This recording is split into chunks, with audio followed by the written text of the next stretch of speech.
It's summer, it's hot, it's dry, and the water is running out.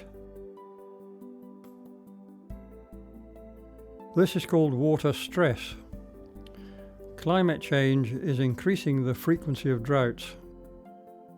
Farmers are subject to water restrictions.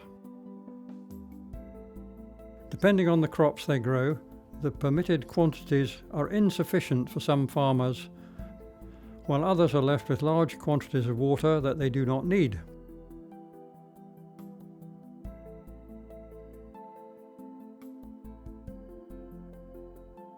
To address this imbalance, Kent County Council has set up a water sharing scheme. It allows farmers to cooperate and exchange water so that everyone can meet their needs.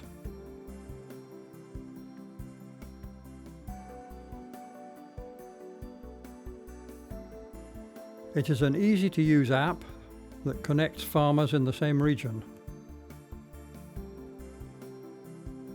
For crops grown in polytunnels, which are very water-intensive, farmers collect rainwater that runs off the sides of the polytunnel. They can use it directly, which prevents water from running off the surface and causing flooding. Farmers are supported by the Kent County Council to manage their water resources better and so resist droughts. These nature-based solutions are the first step towards sustainable and climate-resilient agriculture.